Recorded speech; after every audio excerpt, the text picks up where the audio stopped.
Pues aquí estamos en el segundo capítulo de esta serie donde repasamos la historia de los juegos de mesa y cómo han ido evolucionando de la mano de la sociedad. En el episodio anterior vimos cómo las empresas del sector ya llevaban un tiempo en marcha y que la primera década del siglo XX fue más bien continuista, donde algunas se dedicaron a reeditar juegos que ya les habían funcionado en el pasado, habían otras que se lucraron a base de sacar juegos con siglos de historia y también hubo algún osado que le dio por sacar cosas nuevas. También descubrimos sorpresas que nunca pensaríamos que fueran juegos de mesa y los gérmenes de un juego que en un futuro daría mucho de lo que hablar. Ahora entramos en unos años donde se lió bien parda y claro, esto llevó de cabeza a las empresas que se las vieron y se las desearon para poder seguir sacando juegos de mesa. Fueron unos años que, aunque pocos, algo salió. Juegos para todos los gustos. Pero por encima de todo, hubo un tipo que destacó por encima de los demás. Un tipo de juegos que se alimentó del desmadre que reinaba en esos tiempos. Así que prepárate para descubrir todo y pasártelo en grande en este segundo capítulo de la historia de los juegos de mesa.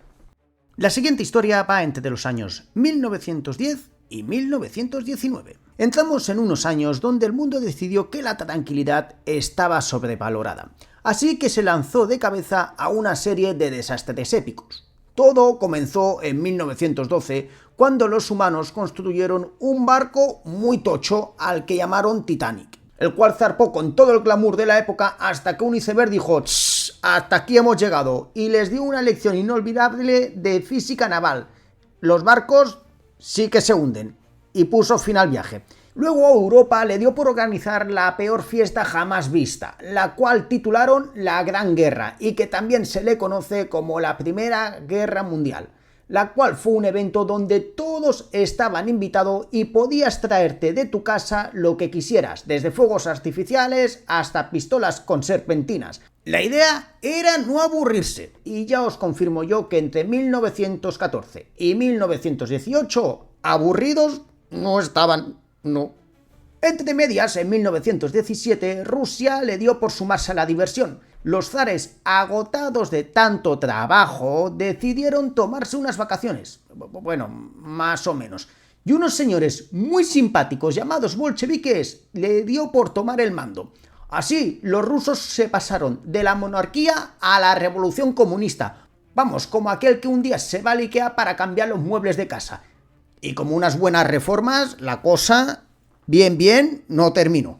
Y para rematar todo esto, en 1918 nos llegó la gripe española, que de española tenía poco, pero ya se sabe el cariño que se nos tiene y lo que le gusta a otros países culparnos de las cosas. Y este virus de nada pues se encargó de añadir un extra de caos a la mezcla.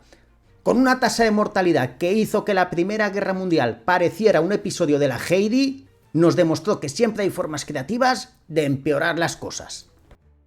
Pero no solo se divertían en la época viendo cómo se hundían barcos, guerras mundiales, revoluciones y pandemias, sino que entre medias siempre quedaba espacio para jugar a los juegos de mesa. Y para eso había empresas como Fournier. ¡Ojo! Mano al pecho que esta es española. Esta empresa, fundada en 1870 por Heraclio Fournier González, llevaba desde sus inicios sacando diferentes juegos de cartas. Entre estos había uno llamado Whist, que tiene sus orígenes en el siglo XVII y del que se dice que es el papá del bridge. El Whist se juega con una baraja estándar de 52 cartas y se basa en las habilidades de los jugadores para hacer trucos o rondas de cartas. Cada truco es ganado por la carta más alta del palo que se ha liderado, a menos que se juegue un palo de los que se llama de triunfo, que puede superar las cartas de otros palos. Este juego era muy popular en estos años y fueron muchas las empresas que lanzaron su propia versión del Whist, pero fue la española Fournier la que se llevó el gato al agua, hasta el punto que entre los años 1910 y 1919 se codeó con la mismísima United States Playing Card Company, la empresa más grande de fabricación de cartas de toda la historia. Hay que ver la cantidad ingente de copias que vendían del Whist en Estados Unidos y Europa, hasta tal punto que en 1985 Durante las excavaciones del naufragio del Titanic se encontraron entre los restos barajas del juego. Sí, en el Titanic viajó un juego de mesa made in Spain. Toma ya la publicidad por la cara, y solo tuvieron que esperar 70 años y que se hundiera un barco. Y ahora nos vamos al país vecino, concretamente a Francia. Es aquí donde un año antes, en 1909, la francesa Hermance Hidon acababa de patentar un juego, todavía sin nombre definitivo, con el número de patente 396.795. Y en palabras de su autora, este era un juego de batallas con piezas en movimiento sobre un tablero de ajedrez. Llevó el juego al concurso de la PIN, el cual era un evento que se había creado para fomentar la innovación. Aquí, Hermance Hidon exhibe dos juegos, este mismo y el Bit au Qual, y es el primero que llama la atención del fabricante de juegos francés Augeou Retrouve, y tras una serie de reuniones llegan al pacto de comercialización del juego. Así que un año después y bajo el nombre de Lotac, el juego sale a la venta. Y llamó mucho la atención, ya que era una mezcla de unas reglas fáciles, un diseño atractivo y la temática bélica, que en estos momentos, a causa del clima de tensión que se respiraba a principios de la década, era muy atrayente. El juego se juega con 36 piezas en un tablero de 9 por 10 cuadrados, muy similar a uno del ajedrez. Cada pieza tiene un valor numérico que está oculto al oponente y solo se revela cuando una pieza atacante se mueve a una casilla ocupada por una pieza del oponente. En la mayoría de los casos, la pieza con el valor más alto gana y la pieza perdedora se retira del tablero. Es posible que os suene un poco este juego y es lógico, porque para muchos historiadores, Litac es el predecesor del estratego. Este sí que os suena, Pero bueno, ya llegará el momento de hablar del estratego. Pero esto ya es dentro de unos vídeos, que el estratego salió en el 1946. Litac no fue el único juego que sacó Hermance Hidon. Al año siguiente presentó el Combat Naval y Lucie Fidèle, o sea, el combate naval por un lado y el pájaro fiel por otro. Con estos juegos la cosa parecía que le iba bien y en 1912 se asocia con su cuñado y fundan la sociedad Edan et Ruhan Jeux para comercializar los juegos que estaban sacando. Juegos que la verdad supieron captar el interés de la gente y la cosa, a pesar de la liada que había en Europa en esos momentos, mal no les fue del todo. Y vamos a dejar a Francia y nos vamos chinu chanu dirección a Alemania. Y ojo con los alemanes, que estaba el país patas para arriba. Pero eso no hizo que las principales editoriales siguieran dale que te pego en eso de sacar juegos. Aunque por razones obvias no sacaron todo lo que a ellas les hubiera gustado. Por ejemplo, ahí tenemos a la gente de Ravensburger, que a pesar que en años pasados estaban que lo regalaban, en esta década se las vieron y se las desearon para sacar algo. Y lo único que editaron estos años fue el Bergheer en 1910, un juego de carreras muy sencillo que sigue la tradición de los juegos estilo la Oca. Se mueve tirando un dado y si se cae en una casilla marcada, se siguen las instrucciones que te dice la casilla. Y el primero que llega al final es el que gana. Y tras este juego, nada de nada. No sacaron nada de nada. Por lo menos les dio tiempo para modificar el logo. Sí, porque del 1900 al 1913 cambiaron el logo 5 veces. Es más, en el 1913 lo cambiaron 2. Digo yo que así por lo menos no se aburrirían. Y como el resto de empresas, Ravensburger les tocó cerrar su producción y reconvertirse. Y toda la impresión de papel, material de impresión y uso de oficinas les tocó destinarlo al uso del país en la guerra. Y al igual que Ravensburger, estaban el resto de editoriales alemanas, como Spears Games, pero ellos fueron un poco más vivos, porque les cucó el ojo un deporte que estaba despuntando en Inglaterra y hacía que 11 contra 11 jugadores persiguieran una pelota. Ya os podéis imaginar al que me refiero, ¿no? Sí, al fútbol.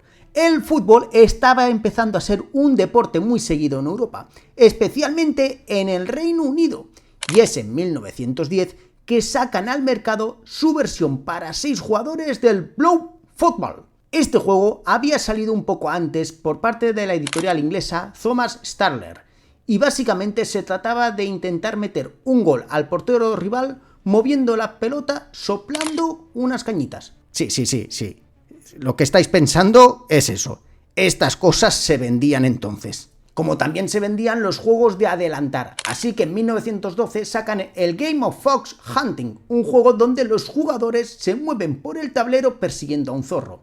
La gracia de este juego, más allá de lo soso que pueda parecer, era que el tablero es tridimensional, con edificios y árboles de papel. Vamos, que antes de las miniaturas de Warhammer teníamos cosas como estas. Y en 1914 sacan dos clones de la OCA, el Boy Scout Game y el Jack and Jane in Airplane. Y ojo con este último, que la caja solo incluía el tablero, un dado y las instrucciones. Las fichas las tenías que poner tú. Cosas de la guerra, que estaba ahí a la vuelta de la esquina, y fue esta misma la que paralizó toda la producción de juegos de mesa de la editorial hasta los años 20. Y como sus vecinos también les tocó reconvertirse y todas sus fábricas se destinaron al uso de material de guerra. Y seguimos por Europa, pero tendremos que ponernos el bañador y las gafas de bucear porque toca irse a Inglaterra. Y aquí hablaremos de Chad Valley. Estos de Chad Valley son una editorial nacida en 1820 con idea de imprimir juegos tradicionales y que durante la década pasada, desde el inicio del siglo XX, se les conocía por su versión del Steeplechase, del que ya hablamos en el vídeo anterior, y la verdad es que poco más hicieron. Pero fue a partir del 1910 que se dieron cuenta del interés a dos tipos de cosas. La primera, y que ya hemos nombrado, es el fútbol. Y es así que nace el The Game of Footer en 1910, un juego que durante años tuvo la consideración de el mejor juego de mesa basado en el fútbol que se haya inventado. Aunque yo creo que algunos se flipó, porque el juego no era más simple porque no se podía. El objetivo era ser el primero en marcar un número determinado de goles. Los jugadores se turnaban para lanzar un dado y avanzar la cantidad de espacios que nos dicte el dado. Y luego en las casillas del tablero por donde te movías te podías encontrar desde faltas, penaltis, lesiones, fueras de juego y, como no, el gol. Y la verdad es que simple era, pero se les dio muy bien este juego. Pero como os he dicho antes, había otro interés en la sociedad, que los de Chad Valley vieron como una oportunidad para hacer dinero. Y esto era la guerra. Entre 1910 y 1914 sacaron un total de 3 juegos de mesa con temática bélica: Aeroflights, The Invasion of Europe y el más llamativo de estos, el Storming the Citadel. Ojo con este, que te trasladaba al 1871 en la batalla de San Quintín e iba de intentar conquistar un castillo o defenderlo, dependiendo lo que te tocara. Pero es que esto era un juego enorme, ya que tenías que montar el castillo y tenía sus miniaturas. Sí, a lo Warhammer.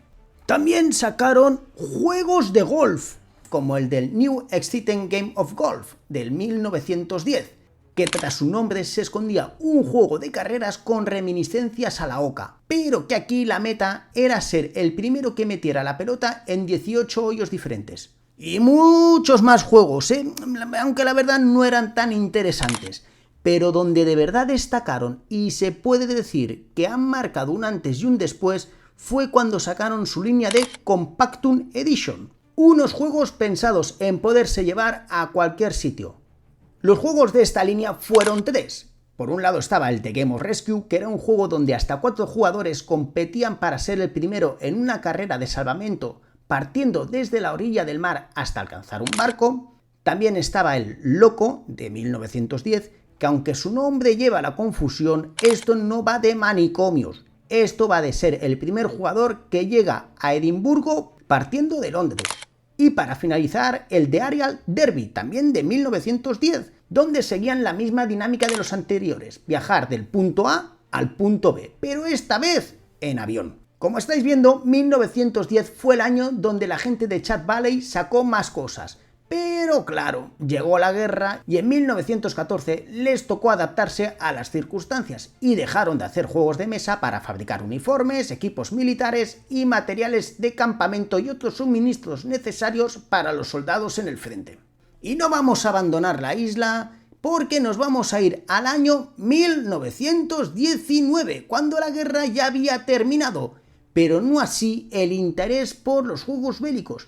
Y es cuando aparece el señor Harry Gibson, con un juego debajo del brazo llamado Dover Patrol, un juego de temática naval con cierto parecido al LeTac, pero con pequeñas variaciones para adaptarlo al mundo de los barcos, como por ejemplo que había una base y es en esta donde se colocaba la bandera, y los jugadores tenían que abrirse paso entre los barcos rivales para capturarla y así ganar la partida. Y nada mal le fue a este Dover Patrol, que se estuvo vendiendo durante mucho tiempo.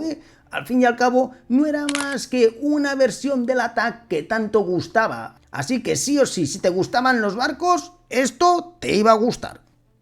Y tras esta ruta europea, toca pillar el avión dirección a Salem, Estados Unidos, lugar donde dejamos en el vídeo anterior a la gente de Parker Brothers, que lo estaban petando entre otros juegos con el Pit, el Rook, el Steeplechase o esa copia del ping pong. Pues en estos años no podían estarse quietos, ya que sus vecinos de Milton Bradley, que ya hablaremos luego, estaban vendiendo un montón con el Game of Life. Es por ello que en 1912 se empieza a mover el Boy Scouts, un juego de cartas que se parece mucho al Rook, pero con un aire más juvenil. El juego era el típico de palos donde has de ir lanzando cartas contra tus rivales hasta que uno de los jugadores llega a los 250 puntos. Y aquí la gente de Parker estuvo muy viva y se sentaron con la Asociación de los Boy Scouts de América para que fueran de la mano de ellos con este juego. Y claro, no había grupo de Boy Scouts que no saliera de excursión con su copia del jueguecito de cartas. Pero no tenían suficiente con todo lo que estaban vendiendo entre este y el resto de juegos. Así que en 1915, ajenos al lío que había en Europa, sacan dos juegos totalmente diferentes. Por un lado, el Peg Baseball, porque si en Europa teníamos el fútbol, los americanos tenían el béisbol. Y claro, los de Parker Brothers no podían dejar escapar la oportunidad de encasquetar a los niños americanos un juego basado en esto de pegarle a una pelota con un palo. ¿Y de qué va esto del Peg Baseball? Pues muy fácil. A base de tirar dados, los jugadores tenían que llegar a las bases. Este juego estuvo en el catálogo de la editorial por más de 50 años. Ese mismo año sacan el Pollyanna, un juego que bajo la premisa de ser una adaptación de la novela infantil de Eleanor H. Potter, editada en 1913, adoptamos uno de los 4 personajes protagonistas de dicha historia, cada uno representado por un color. El azul era la tía Polly, el verde era Nancy, el rojo era Jimmy y el amarillo John Pendleton. El objetivo era ser el primero en llegar a la zona central del tablero, y por si alguno de nuestros rivales se ponía tonto, siempre le podíamos capturar una de sus fichas. ¿Qué? ¿Os ha llamado la atención el juego? Pues yo creo que debería, porque todo este rollo no era más que una excusa para hacer una variante del parchís. Y vamos, sí les funcionó, porque esto iba bajo el brazo de una de las novelas que estaban triunfando en su momento. Así que pillaron esta idea y durante 50 años fueron sacando el mismo juego pero con diferentes nombres y temáticas. Y sí, la de Broadway me tiene ganado el corazón. Pero claro, todo esto de la guerra, aunque les caía lejos, la gente de Parker Brothers no podían hacer oídos sordos. Y como buenos empresarios ven una oportunidad, así que en 1915 se fijan en Tactics The Military Game, un juego lanzado por la National Military Tactics Company. Y les enseñaba a los jugadores los rangos y ramas que tenía el ejército: infantería, caballería, artillería e ingenieros. Vamos, que esto era una excusa para animar a la gente a apuntarse a la guerra. Algo que los americanos les va mucho, esto de la publicidad para alistar a los jóvenes. El juego ya se estaba moviendo bien de la mano de la National Military Tactics, pero es que los de Parker vieron aquí un buen negocio, así que cierran un acuerdo con el gobierno y deciden comprar los derechos del juego, y en 1916 sacan su reedición. Y bueno, como experimento, no se puede decir que no les fuera tan mal.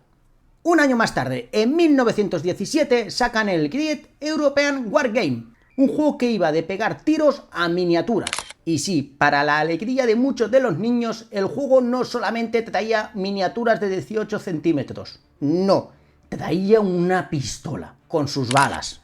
Porque ya que tienes un juego de pegar tiros, qué mejor que tener una pistola de juguete, eso sí. Y como esto gustaba, pues decidieron sacar el European Wargame Series de French Army, donde las miniaturas son esta vez soldados franceses. Y en lugar de tener una pistola, teníamos un cañón. Sí, un cañón, con sus balas y todos.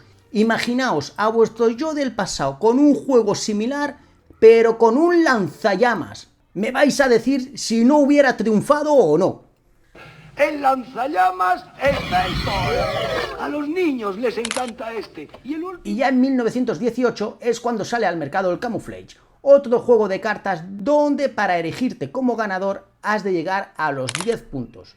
Para eso se dispone de una baraja de 56 cartas con 5 cartas que representaban 9 armas de la guerra: cañón, avión, tanque, obús, mortero, cañón de campana, ametralladora, fusil, revólver y bomba. Y aparte 11 cartas de camuflaje. Los jugadores irían recibiendo cartas del compañero de la derecha hasta que uno no podía recibir por lo que fuera. Entonces se utilizaba una ruleta que repartía suerte, que no siempre tenía que ser buena suerte. Vamos, que como la ruleta dijeran que pillabas un tiro, quedabas muerto. Este juego, a pesar de ser interesante en su premisa, la verdad es que no se movió mucho más que estos primeros años de siglo.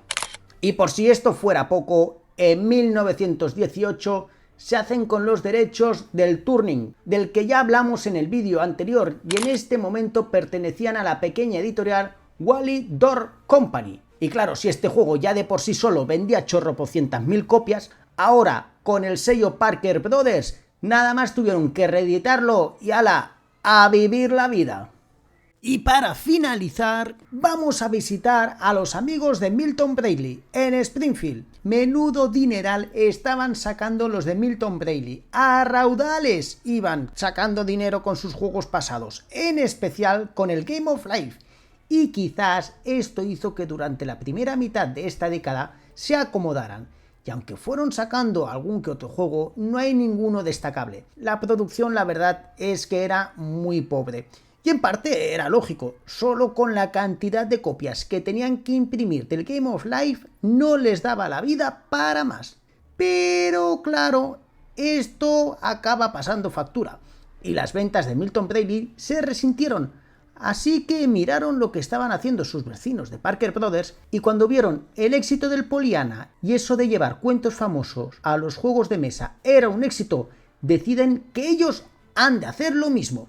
Así que tras investigar, descubren que los niños están como locos por el personaje del tío Wiggly, un conejo anciano y con reuma, que en 1910 había salido en las páginas del periódico Newark News, y su autor, Howard R. Garis, estuvo más de 50 años publicando de forma ininterrumpida sus historias. Así que la gente de Milton Bradley se pone manos a la obra y por unos $1000 de la época se hacen con los derechos de dicho personaje. Y en 1916 sacan el Uncle Wiggly. El juego tenía una producción muy atrayente para los niños, donde en el tablero se podían ver los principales personajes de las historias. Aparte, había una serie de tarjetas que ayudaban a la narrativa del juego, y aunque esto no era más que una variación de la OCA, donde el objetivo final era llegar a la casilla final, los niños se enamoraron de este juego. Fue un megaventas en las navidades de 1916. Todos los niños lo querían cual Furby o Super Nintendo. Así que Milton Bradley añadió este juego a su lista de mega éxitos junto con el Game of Life. Y sí, que los de Milton Bradley también se apuntaron a esto de los juegos de guerra. Pero no fue hasta el 1918, después de que Estados Unidos entrara en la Primera Guerra Mundial, que no presentaron el Overseer. La verdad es que el juego no daba mucho de sí. Tenías que capturar las piezas del oponente y para eso tenías que girar una ruleta e ir moviéndote. Ya está, así de simple. Pero es que el fin de este juego, más allá de vender, era promover el orgullo patrio, que ya hemos dicho antes que esto es algo que los americanos llevan en la sangre. Y punto, porque sí, porque los de Milton Bradley no sacaron ninguna novedad destacable durante esta década. Pero es que de verdad que no les hacía falta con lo que estaban vendiendo. Con el Game of Life y el Uncle Wiggly tenían suficiente. Y hasta aquí este resumen de lo que se vivió en esta segunda década del siglo XX y que, como estáis viendo, los juegos de guerra estuvieron muy presentes y que por razones obvias afectó mucho a la industria europea de juegos. Pero antes de finalizar el vídeo, quedaos con este nombre, Weddingtons, porque en el siguiente vídeo tocará hablar del inicio de una de las editoriales que más entretenimiento ha dado a millones de personas. ¿Queréis enteraros de esto y mucho más? Pues esperaos al tercer capítulo que en breve está por llegar. ¿Cuándo? Bueno, será dentro de poco, así que ya sabéis, suscribíos y activad la campanita para que no se os escape. Y de mientras podéis seguir viendo vídeos de esto de la historia de los juegos de mesa. Pero esto, como dijo aquel, es otra historia.